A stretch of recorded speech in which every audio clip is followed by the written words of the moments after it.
There we are. Hey, Hello. Welcome. I am Briar Harvey, and this is the Neurodiversity Media Network.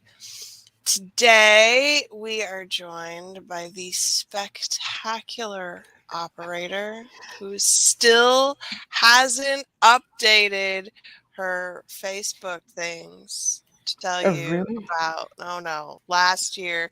You're 3 months behind now, baby. I thought I deleted those, but it's okay. It's all It's right. fine. It's all right. It's fine. It's Yeah. only on your profile. It's fine. No one knows. Okay. I'm really looking forward to this conversation, y'all. We are talking about profits hmm and revenue, hmm which are not the same fucking thing. They are not. They are not. And it's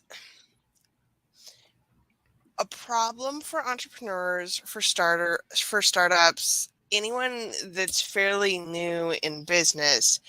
There really seems to be a gap in the education around what it costs to run a business and how much you have to bring in, what your tax bracket is going to be. Like, we're avoiding having these conversations because we just want to talk about our six-figure launch. And is it a six-figure launch when you have to pay six figures in expenses? Your guess is as good as mine, really.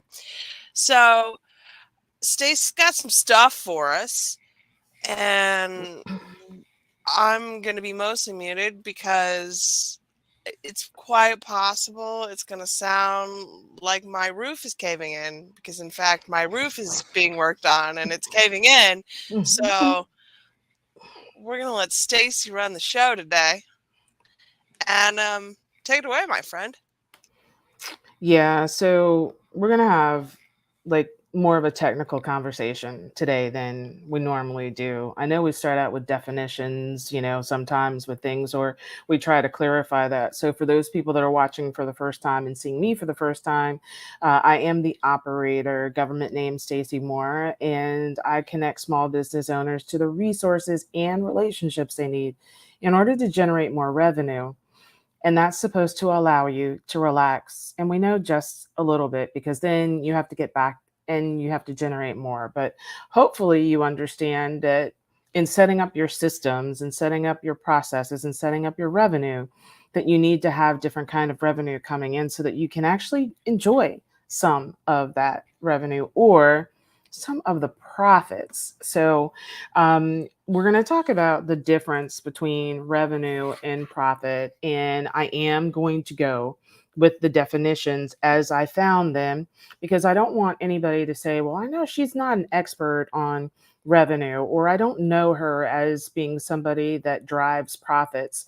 But the truth is that I actually work with 7 and 8 figure business owners that are driving that. And my job is to either put them in front of their ideal audience or help them build their book of business so they have more people to actually be able to sell to or educate, or to just drive in additional revenue that allows them to relax a little bit more, or to create a legacy out of that stream of income.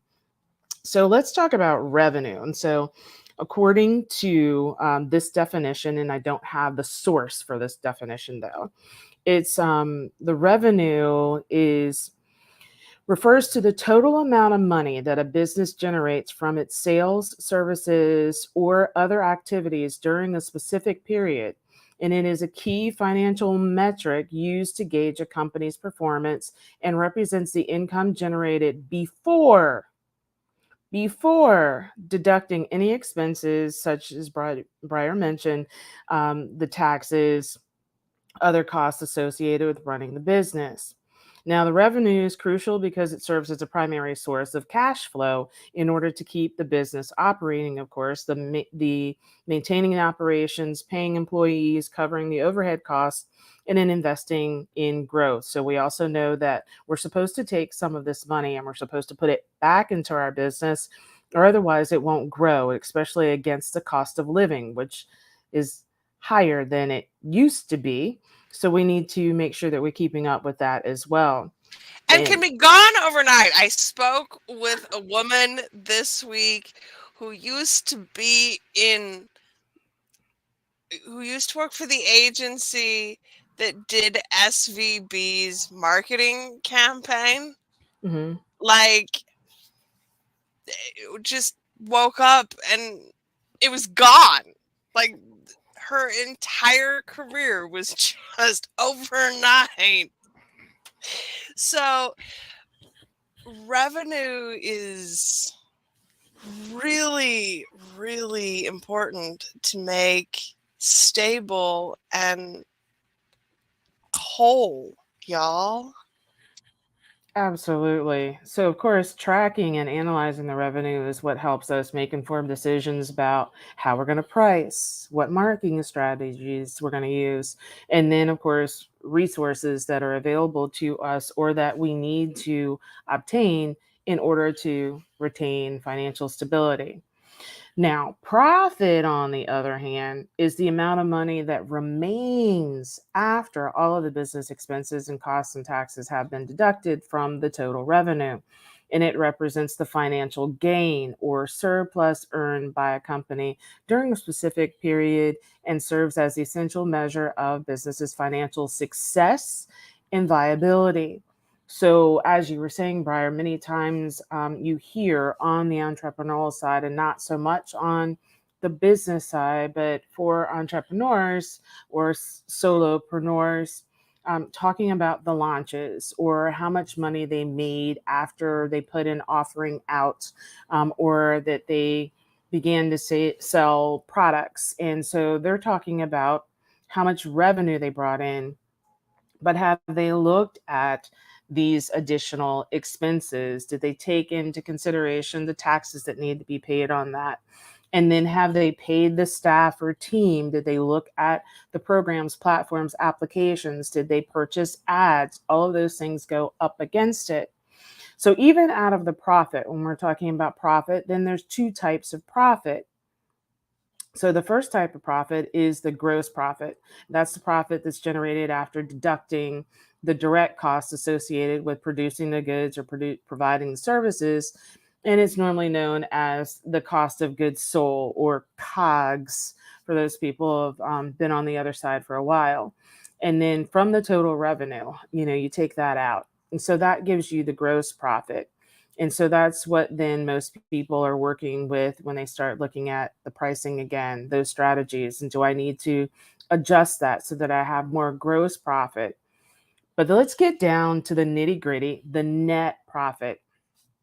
The net profit is known as the net income or net earnings, and this amount is the remaining after all of the operating expenses are taken out, after you've actually paid the taxes and the other costs that are deducted from the gross profit.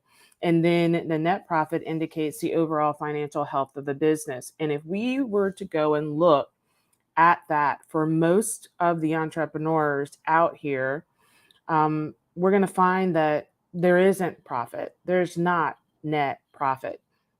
So then you're not running a healthy business. So you can't possibly have an exit strategy for those people that are looking to say, I want to be able to go on vacation for 2 months out of the year. I want to be able to leave this business for a child. I want to be able to do X.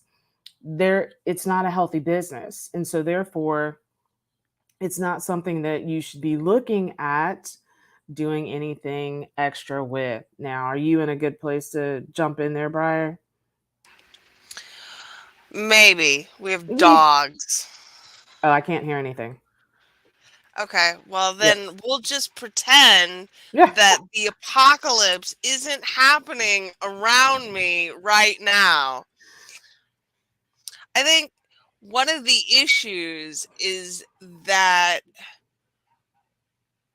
we aren't really clearly discussing what it costs to run Mm-hmm. a business, Mm-hmm. right? Mm-hmm. We and I think most new businesses, regardless of industry, don't come in with a clear understanding of how much those costs will be, what percentage of the business they should be.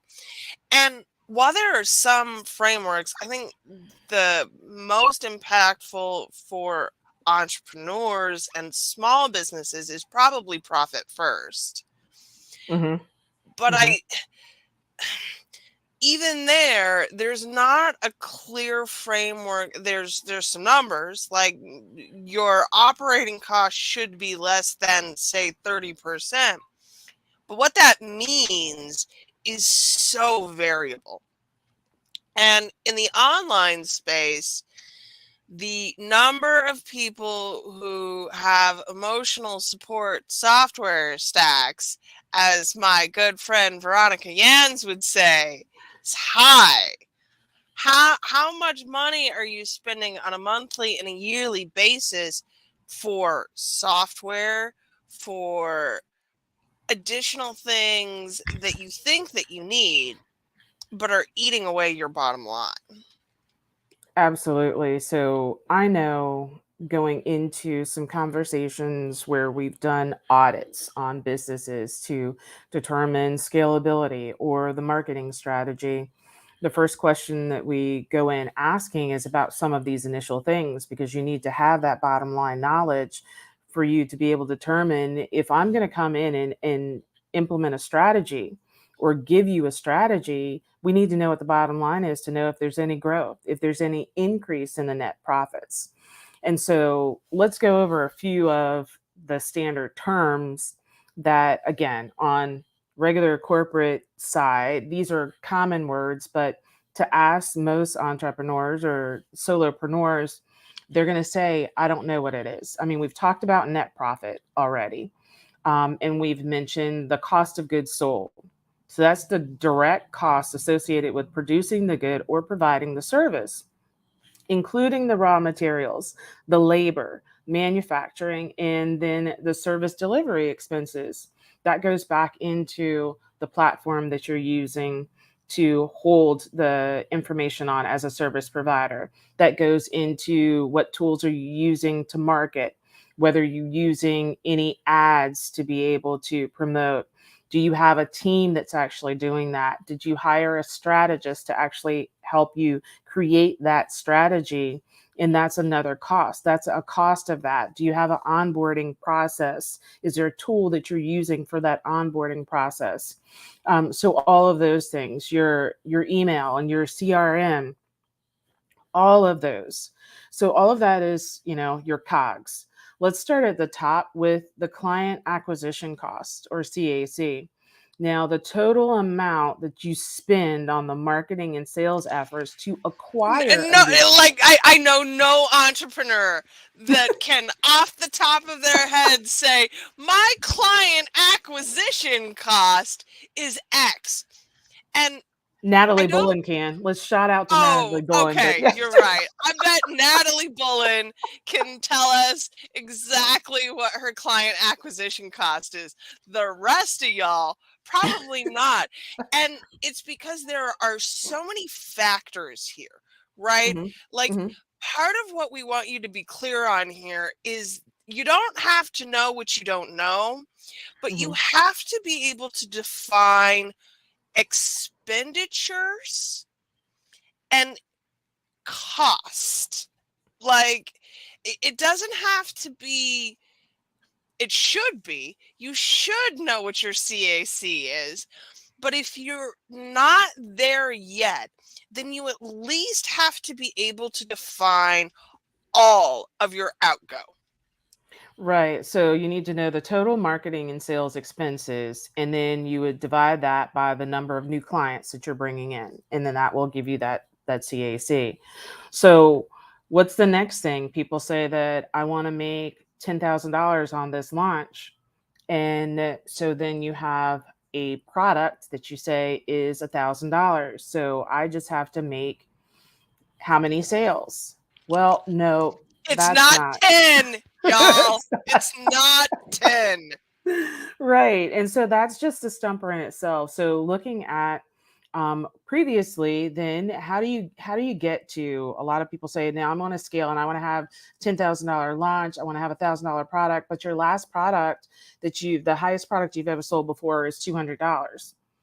So there's a gap in that. So your marketing and all of the tools that you're using now have to reflect a difference in a $200 acquisition of a client and $1,000 client. So, what's your average revenue per client?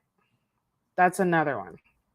Most people don't know how many clients they even had in the previous year, much less what's the average revenue that they brought in per each client. So, the average amount of money generated for each client during a specific period. And usually we do it on an annual, but sometimes it's monthly when you get to the point where you're really monitoring that. And of course, then you're dividing that by the number of clients. So again, knowing that there's this thing out here that helps you, and all of these things lead to helping you with your pricing so that we're not just throwing random numbers against the wall and seeing which ones stick. um, Knowing the history before.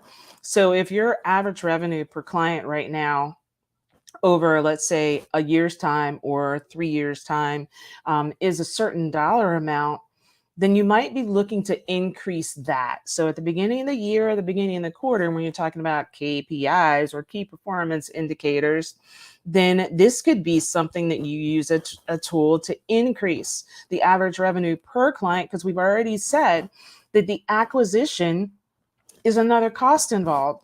So is it easier to make more money off of bringing somebody in new, or is it cheaper to keep her, which is my infamous line? And then to be able to increase the total amount that they're actually spending with you over a period of time. What's the To gross get profit? you to right. Go ahead. And I want y'all to know these numbers should get you to the lifetime value of a client, which you should know and be able to calculate roughly. It's LTV is a little less exact, but knowing how much a client should bring to you over the lifetime of your relationship is invaluable in understanding those longer term relationships. Right. And so that is the next step. So we have the gross profit for a client, and that's the profit generated by each client after deducting the COGS, or the cost of goods sold, per client, and then the average revenue, which is the ARPC that we talked about. Now, if you're saying right now, like, these are too many terms, the object of us is to go ahead and throw up on you and for you to inquire, whether it's to inquire from us, because we're going to have this glossary available for you. So you can get this information from us, or you can look it up yourself, but to make sure that you know the numbers, you know the calculations. Briar talked about the lifetime value of a client, and that's the total revenue that a business can expect to generate for a client during the entire relationship with the company. And that's calculated by multiplying the GPC that we just talked about, the gross profit client, by the average lifetime, and then measured in terms of transactions or months or years. You can determine I'm which. so sorry, y'all. I'm so sorry. we we gave the disclaimer at the top. We did. We did. We did say we're doing terms and numbers today. And this sucks. And I want you to feel confident that when you're examining these things, you you're not out there in the cold, right? Mhm. There are places and resources that we can give you where you can go and really dive into what this looks like for you. Right. Your So if accountant can't do this math for you. Let's just be very yeah. clear about that. So if you want, I'm just going to say now, if you've listened to this and you're overwhelmed, or you want this glossary, drop glossary in the comments. We'll make sure that this gets DM'd to you so that you at least have this list of terms to start with. Return on investment. We throw that around all of the time so loosely, but that's a metric used to evaluate the efficiency and profitability of an investment, such as client acquisition efforts, or calculated by subtracting the client acquisition cost from the lifetime value and then dividing by the result of the client acquisition cost. So we use return on investment and we just say, okay, well, I paid $10,000 to a coach and I made $25,000 last year. So my ROI was 15,000. Again, no, it wasn't. No, it wasn't. It was We not. just want you to think about it. Just think about it. And then we talked about the operating expenses and the net. So those are just some terms that you need to know in order to make, you know, decisions for your own business that are crucial. And when people are looking for investments or sponsorships or to partner up with someone else, everybody's getting real knowledgeable out here. So these are some of the questions that they're asking. And if you're not prepared, then that's an issue. And then we always feel like, oh, well, you know, nobody helped me, nobody offered me anything, but we've got to be ready. And being ready means that you need to know these things at basic in order to be able to look for somebody to be able to help you. All right. Now, Brian started out giving you some of the reasons that, you know, with the small business owners not being set. We've got newbies and we've got old timers. And so I'm going to talk about or run through 10 reasons why small business owners don't have profits. Ooh, ouch. uh, yeah, Put a because thicker skin on, folks, because I'm afraid this one's probably going to hurt. it's that day. You know, Oh, it's wow. It's time. that day. Okay. It is that day. It is that day. It's time for we've spent a lot of time avoiding these things, or we don't say that we have the information, or we didn't know, and we can't do that. It's not your coach's job. You know, as much as we want to put it out there and be like, well, my coach never told me. But the question is, did you ask your coach either? Did you look to see whether your coach had that type of information available too? So there, you know, all of those factors that go with it. So let me shift around because I want to make sure, like I said, I'm not making these up. You all, I did the research to look this stuff up because I want people to have the information. I want you to know, because if you don't know, you can't fix it, right? So, and then you've got to admit that you're in this pocket, that this is you. All right, so 10 reasons why small business owners don't see the profits from the revenue. First is high operating costs.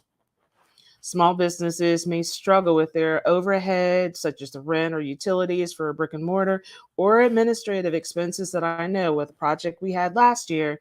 We started out and we thought the project was going to be X amount of months, that went way X amount of months more. And so the administrative expenses succumbed and almost ate, if not did eat the project up.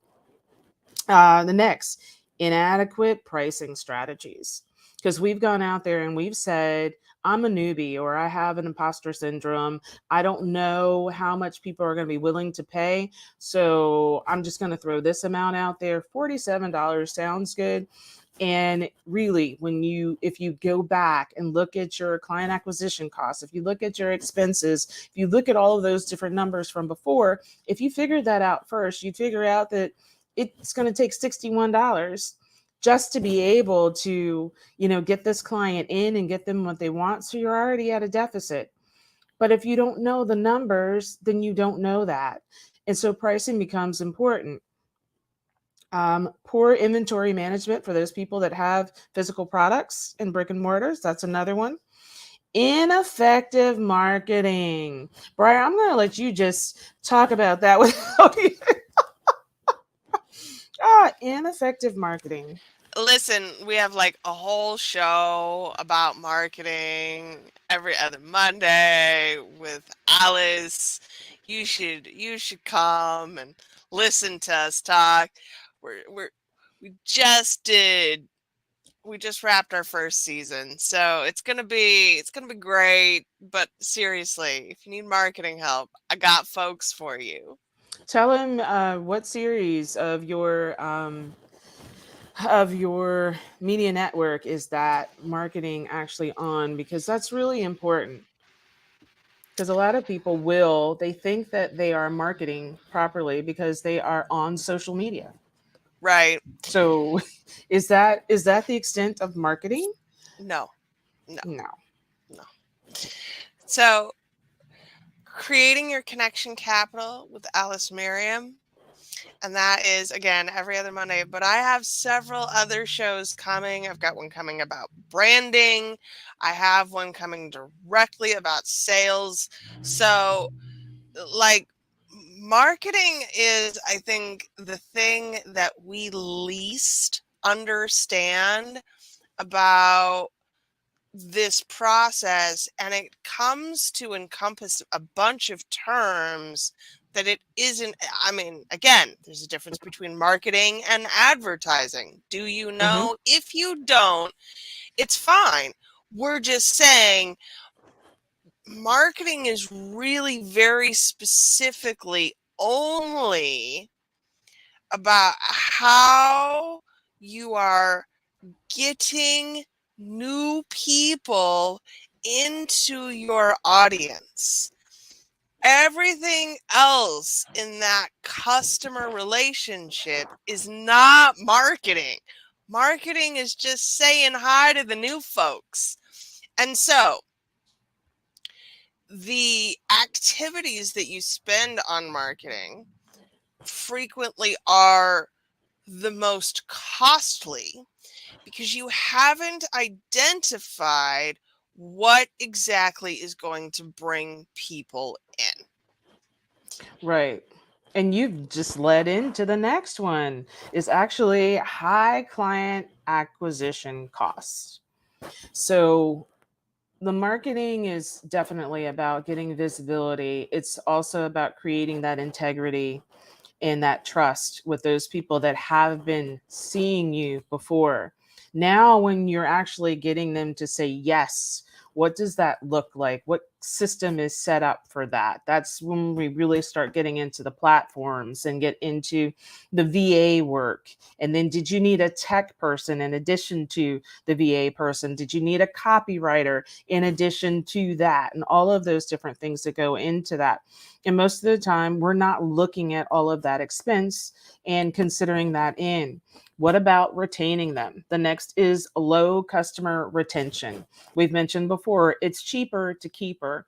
So we want to make sure that we're getting feedback from your consumers, that we're answering questions, that we are nurturing them even after they've made that purchase or you've gone through that launch, so that you can actually retain them and then have that higher lifetime value for each individual customer or client. Inefficient cost management. Now, that's some of the behind the scenes type of things, with even looking at, are you keeping track of your expenses? Do you have the statements? Are you looking at the profits and the losses? Are you saying that this month we're going over budget with the ad spend, so therefore we need to cut back somewhere else? Or overall for this project, now we've gone over budget. So keeping track of that. Cash flow issues. Where is the cash coming from? We also know that as newer entrepreneurs that we are commingling funds. We are taking personal funds and using that to pay the VAs, or not paying our actual selves out a salary, and then we're struggling with that and all of those things. So those cash flow issues, the employees, and are we paying them on time? Do we have a system set up with our accountant or through QuickBooks or whatever, that we're making sure that we're notified it's time to pay taxes, and that we've kept track of that and that those get paid on time, so that there's not additional fees because now we're late and that wasn't calculated into the numbers. Slow adaptation to market changes means we're selling the same shit this year that we were selling 5 years ago and expecting it to sell in the same way. We're selling it on the same platform that we were selling it on before, but the market has shifted. And so, therefore, you can't sell the stuff on the same platform if those people on that platform aren't buying anymore. Are you bringing in new people? So, not adapting, not doing the market research, not asking for feedback afterwards, that's where that struggles. And then insufficient financial planning as a whole. Did you even start out with a budget? Those are your top 10 reasons why most entrepreneurs or small business owners don't have profits from revenue.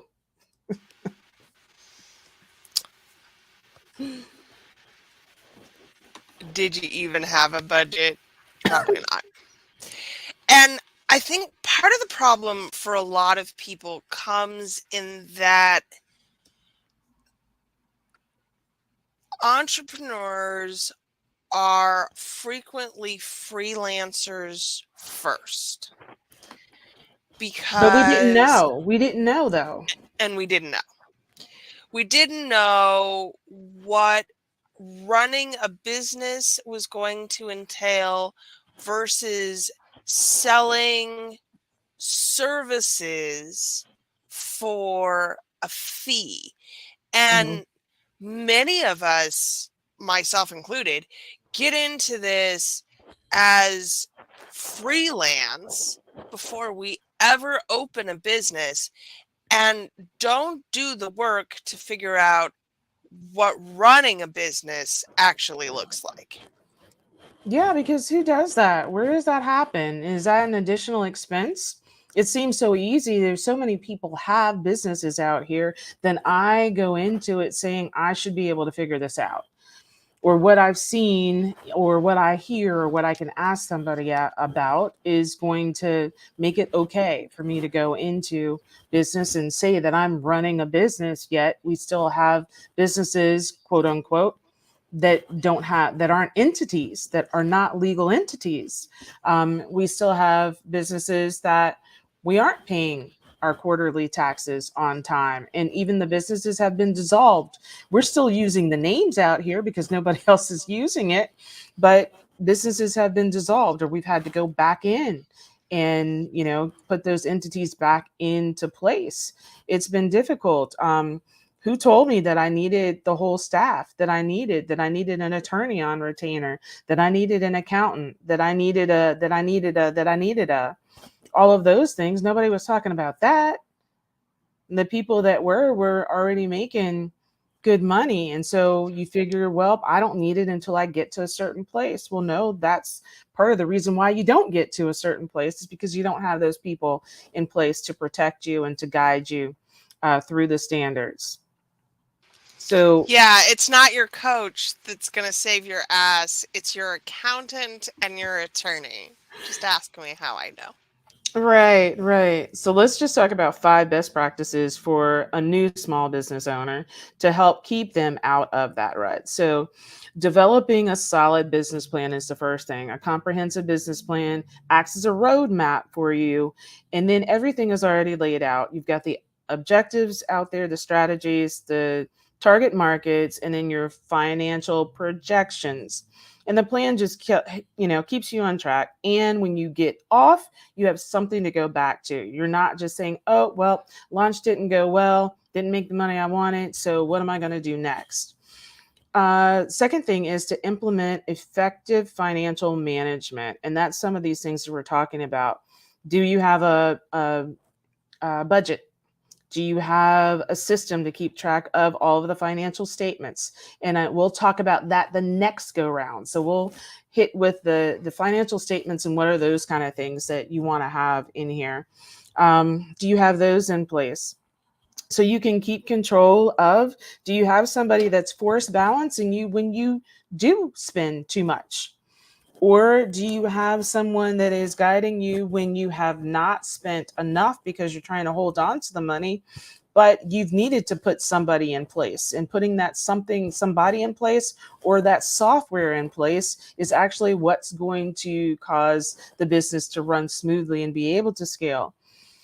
A focus on customer centric activity, prioritizing the consumer as opposed to what we want. Of course, we start out with, I have this great idea, I'm passionate about this thing, but it's also about, what do your consumers want? What does the audience want? And this is your existing audience. And if you want to sell that purple widget, then you now need to spend the money to do the market research and to market in the area where the purple widget lovers are, and not to push the purple widget on the pink widget lovers. That's correct. And then the last is continuously monitoring. And so the 90-day process is what the system, state, local, federal system says, this is how we actually keep track. This is how you pay your taxes. So if you're monitoring all of these things as you go, your clients, how do you feel about the products and services that you're actually selling right now? Are you still passionate about it? The money, the finances, is it looking good? Have you hit your goals? Do you need to make adjustments? Do you need to make adjustments to prices? All of these things are evaluated on a quarterly basis. So when you have this system set up to be able to do that, and all of your key players that help you make those decisions and changes, then it makes for you to have a better projection, to actually hit your goals. And then that's what allows you to relax just a little bit. And again, next week we'll talk more about the specific documents and tools and providers that may help you along this journey. But I want to spend a few minutes, I think, diving into the plan. 'Cause the operator has a planner for you. Yeah, and I've been looking at this. So the again, reevaluating as I did this work, it was self-work. It was self-work, definitely. There are components of this, acronyms that I knew, terms that I knew, and not everything have I even applied to my own business. And so making sure that I backtrack now and follow my own plan, follow my own instructions, go through the glossary, really become familiar with the terms that we used. And so that will be added to the planner in version 2.0. But currently the planner is set up to be revenue focused. The Passion to Profit Planner is about revenue and monitoring in 90-day cycles. So it has a breakdown of your revenue model. So how are you generating your income over this 90-day period? And we're focusing on 3 different revenues, not 6. You can have them all, but let's go with the 3 that are supposed to, generate the basis so that you have your operating expenses, that you can pay your taxes and you can pay your team and all of the things. And everything else becomes additional net profit on all of it when you have the additional things. And those additional things should be low to manage. They should be the evergreen. They should be reoccurring, so that there's no additional cost involved in that. The planner also gives you a monthly breakdown from there so that you can actually see, what are the kinds of activity that I should actually be doing to drive this revenue in. What activities are there to go on there? There's room for you to put in, who are your new prospects? What appointments do you have? Who do you have to follow up with?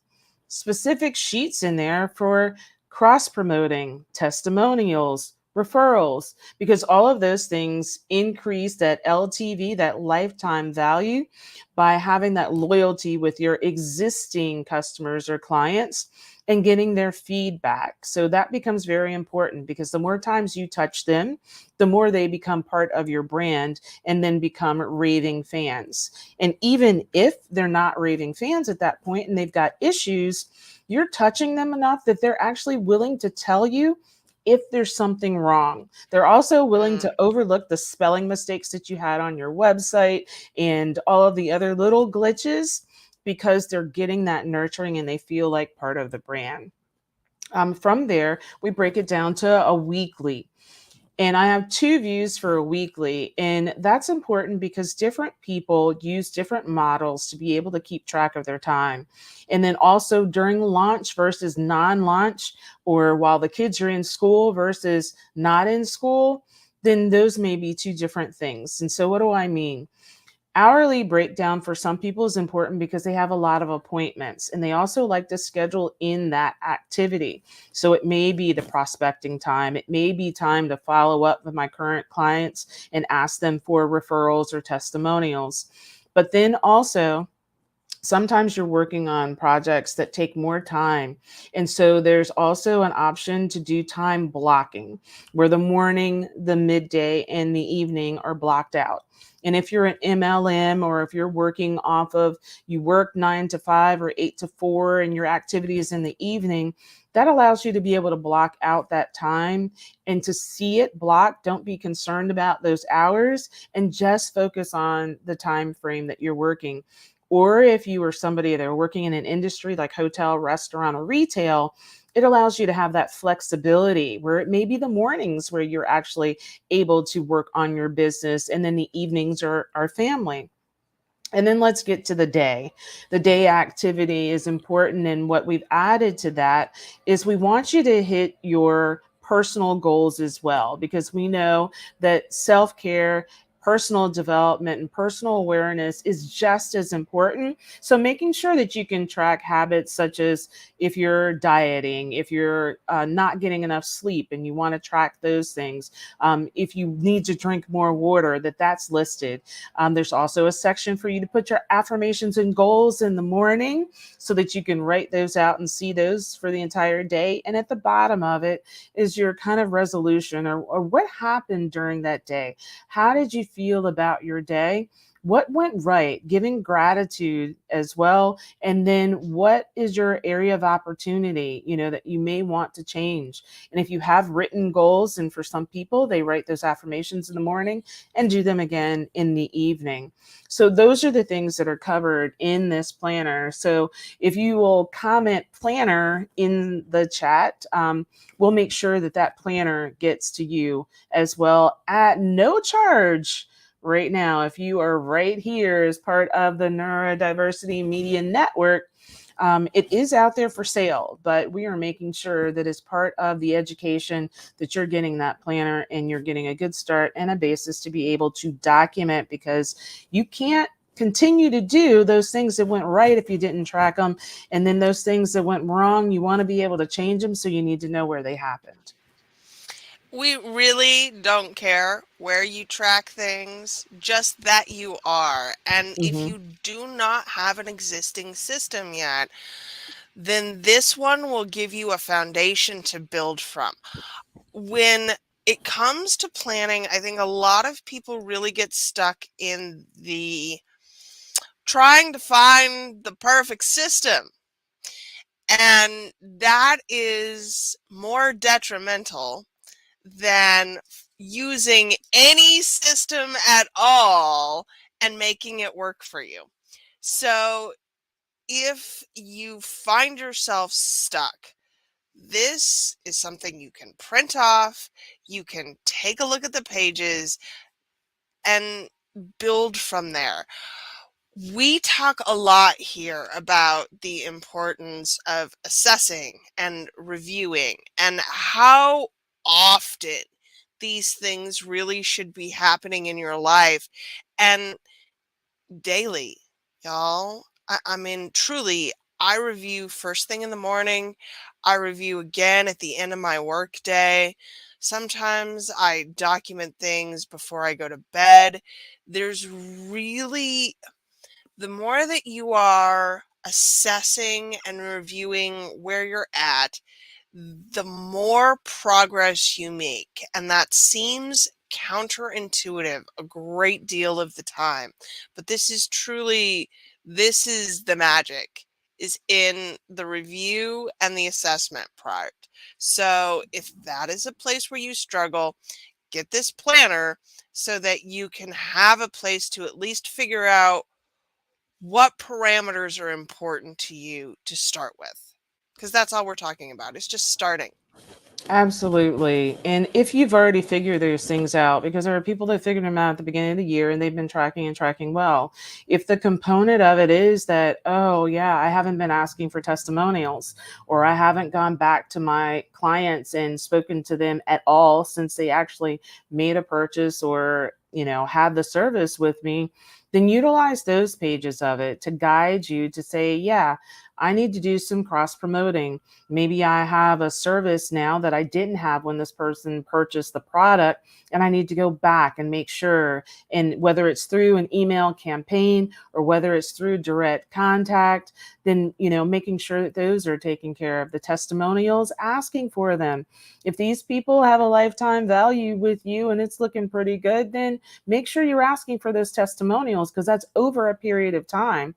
And it doesn't hurt to ask them for more than one, too, because that first testimonial that you can get, and they said, yeah, I bought her Joe Blow plug ABC.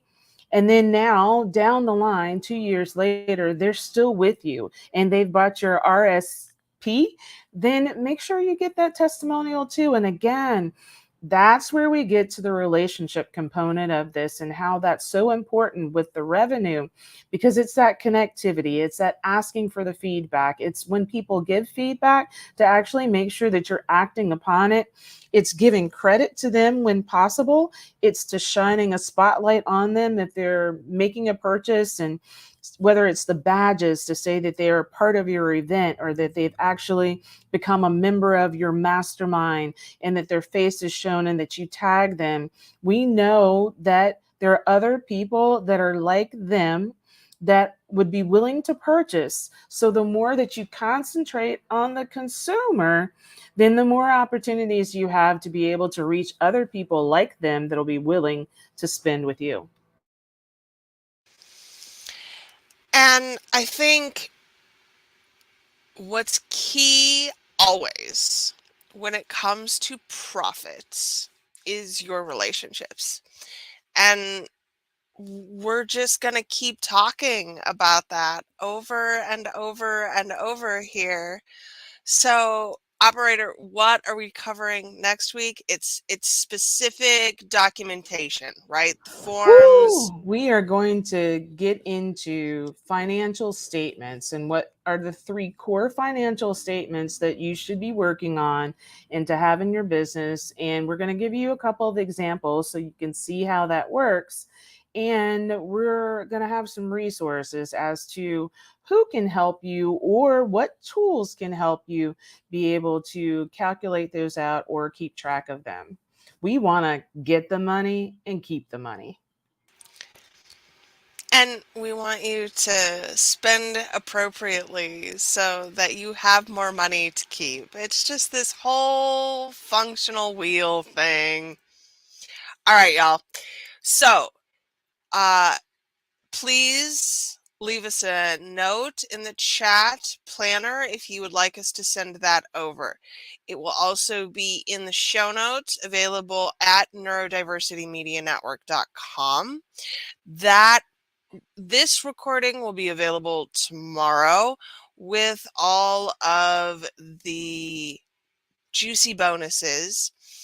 If you are a paid subscriber, we will also be sending this one out in the email.